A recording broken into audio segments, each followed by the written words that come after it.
क्या है आध्यात्म? दर्शन, चिंतन धारा, विद्या या संस्कृति की परंपरागत विरासत। आध्यात्म दर्शन यानी जीवन का शाश्वत सत्य। मानव जीवन से जुड़े शाश्वत सत्यों को जानिए और समझिए उपासक डॉक्टर सोहन राज तातेड़ से हमारे खास कार्यक्रम आत्मविज्ञान में। आत्मविज्ञान यानी सही दृष्टि, सही सोच। भाई और बहनों, मातृशक्ति को नमन। स्टूडियो में आपका हार्दिक स्वागत है, अभिनंदन है, सत्कार। आत्मविज्ञान साइंस ऑफ द सोल कार्यक्रम के अंतर्गत हम आपको सही दृष्टि, सही सोच, राइट विजन, राइट थिंकिंग के तहत आपकी जो नकारात्मक सोच है, आपका जो चिंतन सही दिशा में नहीं है, आप गलत दिशा में सोच रहे हो, आपकी रॉन्ग बिलीफ है, आपकी जो गलत सोच है उसको हम सही सोच में बदलते हैं। ना हमारे पास जादू है, ना टोना है और न कोई जो है क्रिया है, न कांड है। हमारा ये दृष्टि विज्ञान है। हम आपकी दृष्टि को बदल देते हैं और जहाँ दृष्टि बदलती है वहाँ सृष्टि बदलती है। तो भाई और बहनों, हम ये सारा कार्य अलग अलग एपिसोड, सपोर्टिंग एपिसोड्स के माध्यम से करते हैं। तो आज हमारा बहुत ही सुंदर एपिसोड आपके सामने प्रस्तुत कर रहे हैं कि 5 आज्ञा ही धर्म है। इतना बड़ा विशाल विषय है, पूरे ब्रह्मांड को कवर करता है। मैं आपको जो है इसकी पृष्ठभूमि के अंदर विषय वस्तु में जाना चाहता हूं कि दादा भगवान एक सर्वज्ञ के रूप के अंदर जो है 1908 के अंदर जो जन्मे वो जो है, और पटेल कुल के अंदर मूलजी भाई, अंबाजी भाई मूलजी नाम से जो है वो जन्मे। और वो जो है जीव है वो भगवान ऋषभ के जो पुत्र भरत जी थे उसके समय से इनके साथ में चला आ रहा है। वो प्रथम स्पर्श उनका वहां हुआ था। कैसे हुआ था? मैं थोड़ा रूट कॉज पे जाता हूं कि भगवान ऋषभ जो प्रथम तीर्थंकर हुए हैं, उन्होंने अपने 99 पुत्रों को तो दीक्षा दे दी। भरत जी चक्रवर्ती थे, वो राजपाट चलाते थे, तो उन्होंने अपने पिताश्री भगवान ऋषभ से निवेदन किया कि आपने मेरे भाइयों को तो सबको दीक्षा दे दी है, वो मुक्ति चाहेंगे, मेरा कल्याण कैसे होगा? मैं तो इतनी हिंसा करता हूं और मैं तो चक्रवर्ती हूं, युद्ध करता हूं, शासन करता हूं। तो भगवान ने यह कहा, तुम्हें चिंता करने की जरूरत नहीं है। तुम्हारे इस अवस्था में मैं तुम्हें एक अलग से विज्ञान दे रहा हूं। जो ये तुम्हारे 99 भाई है वो तो क्रमिक रूप से धीरे धीरे धीरे धीरे साधना करके मुक्ति को जाएंगे। पहले से 14 गुणस्थान की साधना करेंगे और मैं तुम्हें अक्रम विज्ञान देता हूं। मैं तुम्हें एक लिफ्ट देता हूं, मैं तुम्हें एक फ्लाइट देता हूं, मैं तुम्हें एक हाई जंप देता हूं, मैं तुम्हें एक हेलीकॉप्टर देता हूं कि उसके माध्यम से तुम सीधा जंप लगाओगे और उनके बराबर तुम भी मुक्ति को जाएंगे। तो उन्होंने ये 5 आज्ञा का धर्म दिया, जो कि उस वक्त दादा भगवान उसके साक्षी थे। तो वह खुला कब हुआ? 1908 के अंदर सूरत के तीसरे प्लेटफॉर्म पर जब दादा भगवान विराजमान थे, मूलजी भाई पटेल विराजमान थे, तो उस वक्त में ये अनावृत हुआ और 10 लाख वर्ष तक वह अक्रम विज्ञान के बारे में सोचते रहे कि जो व्यवस्थित शक्ति क्या है, कुदरती रचना और कुदरत के कानून के बारे में सोचते सोचते रहे 10 लाख वर्ष तक। और 1908 के अंदर उनके भीतर ये सूर्य प्रकट हुआ। और वह जो है दादा भगवान व्यक्ति का नाम नहीं है, दादा भगवान जो भीतर विराजमान शुद्ध आत्मा है उसका नाम है। और वो 84 लाख जीवा योनि के अंदर हर एक में वही विराजमान है। 84 लाख जीवा योनि के प्राणी सभी दादा भगवान है। दादा भगवान तो एक प्रतीक के रूप में हो गए, क्योंकि उनके पोते ने 1962 के अंदर, 1908 में उनका जन्म हुआ और 1958 के अंदर जो है ये प्रकट हुआ, ये ज्ञान प्रकट हुआ। और 1962 के अंदर उनके भतीजे ने उनको कहा कि आप मेरे दादा नहीं हैं, आप तो दादा भगवान हो। तो इस कारण से जो है ये अक्रम विज्ञान चला। अक्रम का मतलब बिना क्रम के। तो वो दादा भगवान ने 1962 के बाद के अंदर ये 5 आज्ञाओं का प्रतिपादन किया। उनके बाद उनके आप्त पुत्र हुए, महात्मा लोग हुए और जो है उन्होंने ये बताया कि ये तो एक एक शॉर्ट टर्म के लिए है, 250 वर्ष तक की जो है ये विज्ञान, अक्रम विज्ञान रहेगा। और इसके अंदर जो अत्यंत पुण्यशाली जीव होंगे वो ही इस ज्ञान को लेंगे और इस ज्ञान को पाकर के, 5 आज्ञा को पाकर के, वो अपने जीवन के अंदर जो अपने भवों की संख्या को घटा देंगे। दादा भगवान ने तो यहाँ तक कहा है कि 5 आज्ञा का जागृति के साथ पालन करता है तो उसके अधिकतम भवों की संख्या जो है 15 होती है, और वो बहुत अच्छी जागृति रखता है तो वह यहाँ से सिमंदर स्वामी के चरणों में हाजिर होकर के 2-3 भवातारी होकर के और वो सिद्ध बुद्ध और मुक्त हो सकता है। क्योंकि ये आज्ञा बहुत पावरफुल है। ये आज्ञा जो है संवर की स्थिति पैदा करती है, संभाव की स्थिति पैदा करती है, और 5 आज्ञा बहुत बड़ा तप है। ऐसा कहा जाता है कि सम्यक दर्शन, ज्ञान, चारित्राणी, मोक्ष मार्ग। मोक्ष के जो है 4 मार्ग है, सम्यक दर्शन, सम्यक ज्ञान, सम्यक चारित्र और सम्यक तप।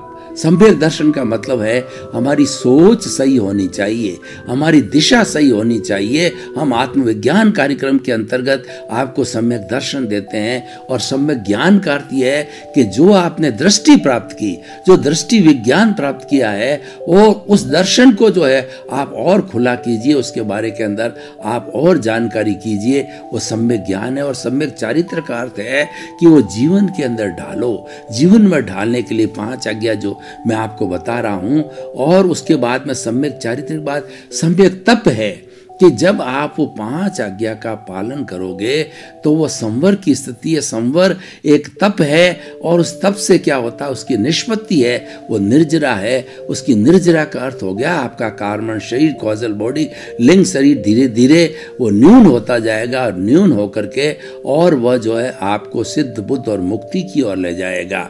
तो अब देखिए कि ये ज्ञानी की कृपा से होता है। इसके अंदर पुण्योदय चाहिए।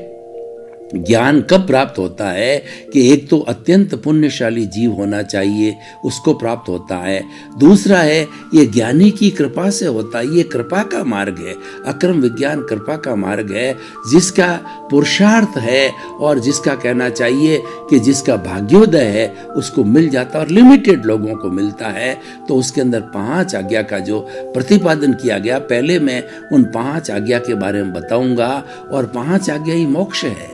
इसके अंदर लंबे चौड़े हमारे जैन धर्म के 32 आगमों को पढ़ना और उनको याद करना और उनकी विवेचना करना, उनको संस्कृत में प्राकृत में सूत्रों को पढ़ना, और हर एक बहुत बड़े जो ज्ञानी पुरुष जो विद्वान होता है वही कर सकता है।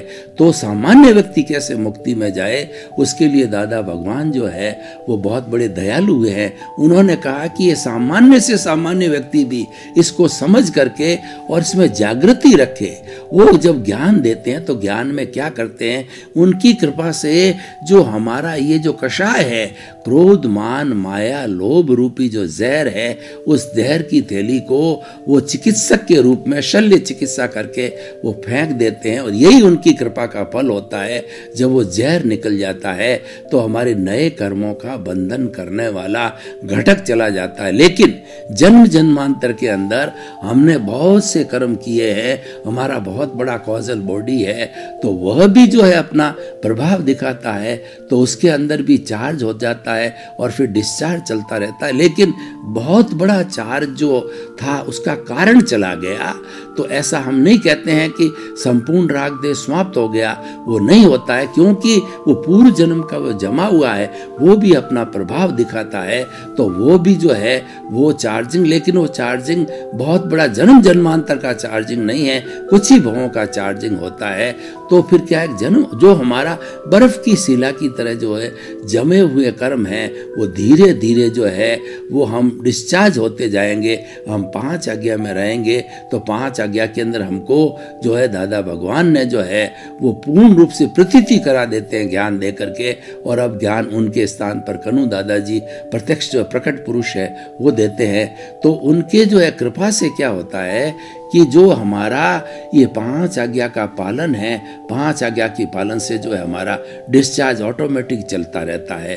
तो हम पहले 5 आज्ञा की विवेचना करते हैं।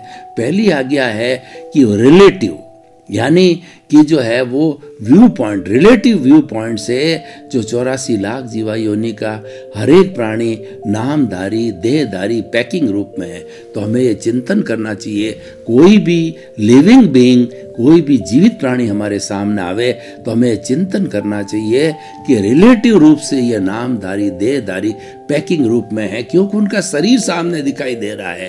जो ये स्थूल शरीर मिला है, ये सूक्ष्म शरीर कॉजल बॉडी के कारण मिला है, तो उस स्थूल को समझना भी बहुत जरूरी है, क्योंकि ज्यादातर हम जड़ से जब हमारे संपर्क में रहता है और जड़ लंबे समय तक चलता है, और जड़ जो है हमारा व्यवहार पक्ष है, व्यवहार शुद्धि बिना निश्चय शुद्धि नहीं होती है। तो पहली आज्ञा है कि रिलेटिव व्यू पॉइंट से जो है वो नामधारी देहधारी पैकिंग रूप में। दूसरी आज्ञा है रियल पॉइंट ऑफ व्यू से वही व्यक्ति जो है वह शुद्ध आत्मा है। तो हमें चिंतन करना चाहिए कि 84 लाख जीवा योनि प्राणियों के भीतर विराजमान शुद्ध आत्मा भगवान को निर्दोष दृष्टि से दर्शन कर उनको नमन करता हूँ। चाहे पेड़ जा रहा है, पौधा है, गाय है, भैंस है, बैल है, चूहा है, बिल्ली है, कोई भी 84 लाख जीवा योनि का प्राणी हो तो उसके भीतर मूल रूप के अंदर वही आत्मा है जो राम में है, कृष्ण में है, महावीर में है, 24 तीर्थंकरों में, आप में है, मेरे में है, उसमें कोई फर्क नहीं है मूल आत्मा के अंदर। इसीलिए उसको निर्दोष दृष्टि से दर्शन करके नमन करना चाहिए, उसके अंदर दोष नहीं देखना चाहिए। 2 आज्ञा हो गई। और तीसरा आज्ञा है कि कर्ता व्यवस्थित शक्ति है।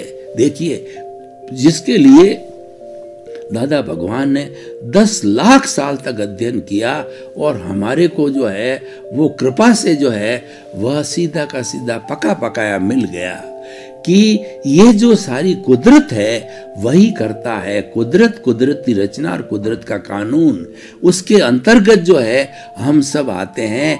यानी कि हम करता नहीं है, हम करता हो ही नहीं सकते, करता बनने की कोई योग्यता नहीं है। कर्ता भाव रखना ही सबसे ज्यादा कर्म बंधन का कारण है।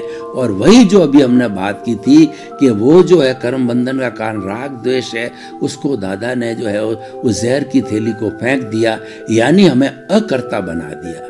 हमारा मालिकी भाव हटा दिया। जब हम अकर्ता हो गए तो मालिकी भाव होगा ही नहीं है। मालिकी भाव कब होता है? जब व्यक्ति कर्ता होता है। कर्ता कैसे होता है? ये घर मैंने बनाया और बच्चों का पालन पोषण मैं करता हूँ, मैं जो करोड़पति हूँ, मेरी बहुत बड़ी फैक्ट्री है, मैं विद्वान हूँ, मैं लेखक हूँ, मैंने इतनी पुस्तकें लिखी है, और मैं कुलपति हूँ, और मैं जो इंजीनियर हूँ, डॉक्टर हूँ, एमएलए हूँ, एमपी हूँ, भारत का प्रधानमंत्री हूँ, राष्ट्रपति हूँ। तो इस तरीके की जितनी ये कर्ता भाव है, तो इसको हमें कर्ता भाव को उन्होंने बिल्कुल हटा दिया है कि तुम कर्ता हो ही नहीं सकते, और हमें समझना ही नहीं है। अपने आप को एक निमित्त रूप में समझना चाहिए। और निमित्त रूप में कैसे समझें? मैं आपको उदाहरण के द्वारा बताना चाहता हूँ कि मुझे 1 कप अच्छी चाय चाहिए, तो उस एक अच्छी चाय बनाने के लिए हम एक भगोला लेंगे, भगोले में पानी डालेंगे, पत्ती डालेंगे, दूध डालेंगे, चीनी डालेंगे, मसाला डालेंगे, और फिर उसको अग्नि के ऊपर जो है हाथ के द्वारा 2, 4, 5 उकाड़े लेंगे। और उकाड़े लेने के बाद के अंदर वो पूरी चाय जो है जब तैयार हो जाएगी तो हम देखेंगे, पिएंगे तो बड़ा आनंद आएगा, अच्छी चाय बन गई। अब वो मैं कहता हूं कि वो चाय मैंने बनाई, ये कर्ता भाव है। उसके अंदर 10 निमित्त बने थे, दूध, पानी और चीनी, ये सब निमित्त बने थे। उन 10 निमित्तों के माध्यम से चाय बनी, तो मैं करता तो हुआ ही नहीं, मैं तो एक निमित्त हूँ। ठीक इसी तरह से जीवन भर समझना चाहिए, ये जो घर है, ये धन है, संपत्ति है, ये बाल है, बच्चे हैं, ये मेरी कस्टडी में है, ये शरीर के रहते हैं। जब ये जड़ चला गया तो ये सब जड़ के रिश्ते समाप्त हो जाते हैं, क्योंकि जड़ हमारे शरीर तक ही है, लेकिन जो भीतर प्रभु विराजमान है वो शाश्वत है, सच्चिदानंद है, सत्य चित्त आनंद। सत का मतलब अविनाशी है, चित्त का मतलब ज्ञान दर्शन वाला आता है, और आनंद उसका लक्षण है। ये चिंतन करना चाहिए। तो हमें कर्ता व्यवस्थित शक्ति है। व्यवस्थित शक्ति एक कुदरती कानून और कुदरती रचना, पूरा विषय अलग है, मैं उसमें अभी नहीं जाना चाहता। कुदरत ये कहती है कि मैंने किसी को कर्ता बनने की पावर नहीं दी है, किसी को पावर अटॉर्नी नहीं दी है, तो उसको कर्ता मानना चाहिए, फिर भी वो मानता है। तो ये सबसे बड़ा ज्ञान है। ज्ञानी और अज्ञानी में क्या फर्क है कि ज्ञानी अपने आप को कर्ता मानता है, मैं सोहन राज हूं। और जो ज्ञानी पुरुष वो मानता है कि ये तो पुतला है, ये तो जो पूर्व जन्म के कर्मों का भुगतान के लिए तो अपना कार्य कर रहा है, लेकिन मैं ये नहीं हूं। रियल रूप में, रियल पॉइंट ऑफ व्यू से मैं तो शुद्ध आत्मा हूं, वो अकर्ता बन जाता है।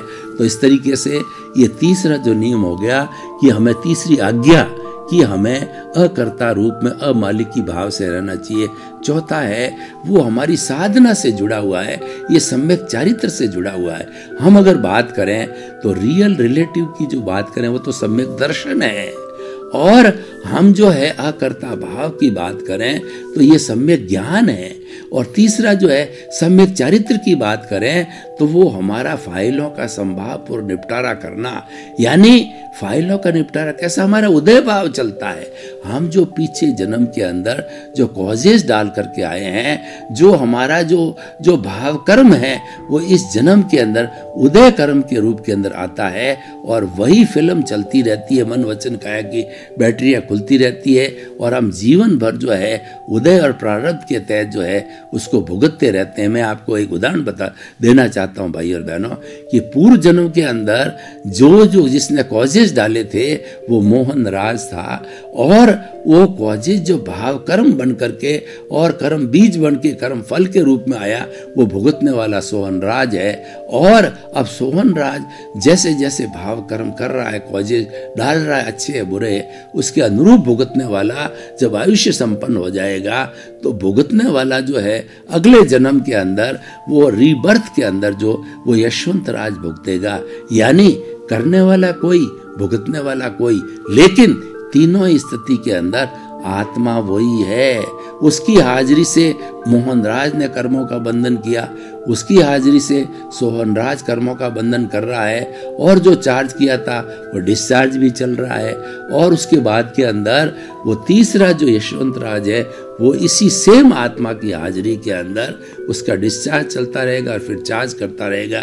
तो ये हमारी साइकिल जो है चलती रहती है। तो फाइलों का संभावपूर्ण निपटारा करने का अर्थ ये है, फाइल किसे कहते हैं, हमारा शरीर है वो पहली फाइल है, और हमारे साथ में ज़्यादा समय तक रहने वाली पत्नी फाइल नंबर 2 है, और बेटा फाइल नंबर 3 है, बेटी फाइल नंबर 4 है, पोता 5 है। इस तरह इसको फाइल बोला जाता है। जो लिविंग बीइंग है, जो हमारे साथ रहते हैं, हमारे संपर्क में आते हैं, वो एक एक फाइल है। दूध वाला फाइल है, पैसे मांगने वाला फाइल है, कर्मचारी फाइल है।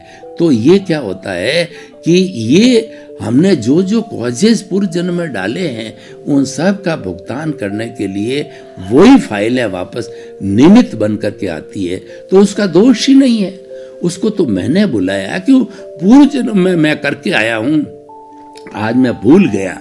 लेकिन हमें भूलने से क्या होगा, वो जो सच्चाई सनातन सत्य है वो तो यही रहेगा कि जैसे करके आए थे वैसे आपको भुगतना पड़ेगा। As you will so will you reap, जैसा करोगे वैसा भरोगे।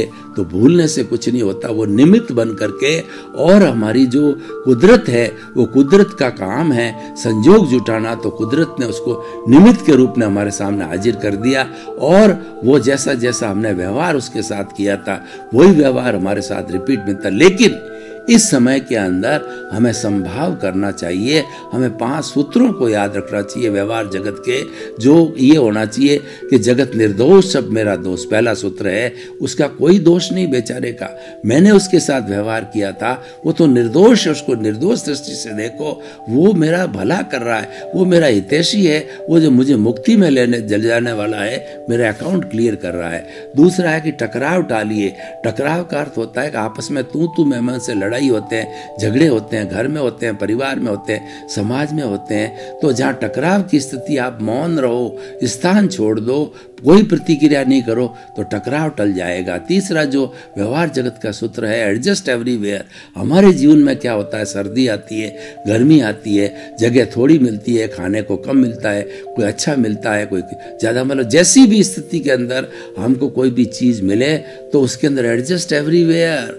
और उसके बाद में चौथा जो व्यवहार जगत का सूत्र है वो है कि भुगते उसकी भूल।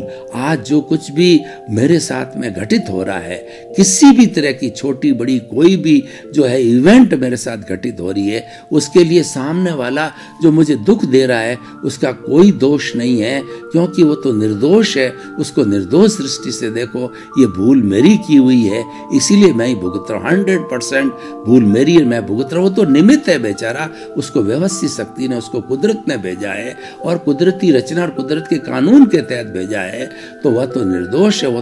वो तो मेरा हितैषी है, उसकी मेरे प्रति कृतज्ञता है। और जब वो मुझे मुक्त करेगा, एनओसी देगा, तभी मुझे मुक्ति मिलेगी। और 5वां व्यवहार जगत का सूत्र है कि हुआ सो न्याय। ये हमारा कर्म सिद्धांत, ये हमारा ईश्वर, ये हमारी कुदरत है, संपूर्ण रूप से न्याय करते हैं। जो कुछ हम करके आते हैं, हमको वो अवार्ड के रूप में, पनिशमेंट के रूप में देती है, क्योंकि ये उसकी ड्यूटी है। तो ये फाइलों का संभाव पूर्वक निपटारा हर स्थिति में करना चाहिए। 5वीं आज्ञा है, वह आज्ञा है कि वो शुद्ध आत्मा के बही खाते में रकम जमा करना और जागृति रखना। हमें जो ज्ञान दिया जाता है उसके अंदर प्रतीति 100% करा दी जाती है और 15% जागृति का फोल्डर भी खोल के दे दिया जाता है और एक फोल्डर अनुभव का की जोड़ के पूरा पैकेज, मोक्ष में जाने का पूरा पैकेज हमें ज्ञान के साथ में दिया जाता है। सम्यक दर्शन, सम्यक ज्ञान, सम्यक चारित्र, सम्यक तप और सम्यक तप से जुड़ा हुआ हमारा संवर है और उसके साथ में हमारा संभाव है और संवर है, निर्जरा है, पूरा पैकेज है। तो उसके लिए हमें जागृति रखनी है। वो जागृति पुरुषार्थ है। जागृति क्या रखना है कि भेद विज्ञान करना है। जड़ और चेतन को अलग समझो। जो हमारा जड़ है वो हमारा व्यवहार जगत है और चेतन है वो हमारा पुरुषार्थ है। हमको ज्ञान दे करके हमको पुरुष बना दिया जाता है, तो हमको पुरुषार्थ करना चाहिए। पुरुषार्थ का मतलब आप चेतन के पाले में रहो, तो जो ही ज्ञान मिलता है तो उसको मॉनिटर करने के लिए हमें प्रज्ञा भाव सत्ता के रूप में आ जाती है और प्रज्ञा हर वक्त मॉनिटर करती रहती है। वो ज्ञान को हाजिर करती है, 5 आज्ञा को हाजिर करती है और संवर और संभाव को हाजिर करती है। उसमें रहने के लिए हमको जो है दिशा निर्देश देती है और हम इधर उधर भटक जाते हैं, हमारे अज्ञा के फोर्स से भटक जाते हैं, तो प्रज्ञा हमको जो ठिकाने लाती है। और ये सारा प्रतिष्ठित आत्मा के बारे में होता है। अज्ञा की वो भी प्रतिष्ठित आत्मा, प्रज्ञा हो भी प्रतिष्ठित आत्मा, और ये मैकेनिकल आत्मा जो हम भुगत रहे हैं। तो इस तरीके से जड़ और चेतन को अलग अलग मानना, जड़ है हमारा भुगतान है, वो हमें करना ही पड़ेगा। और लेकिन उसके साथ जुड़ना नहीं है। जुड़ना हमारे किसके साथ है? जुड़ना है हमारी चेतन के साथ में, हमारे स्वरूप के साथ के अंदर स्वसत्ता में रहना है। पर सत्ता है वो हमारा जड़ है, वो भुगतान है। तो इन दोनों को अकाउंट को ध्यान में रखना। दोनों ही रहेंगे, दोनों साथ साथ में रहेंगे।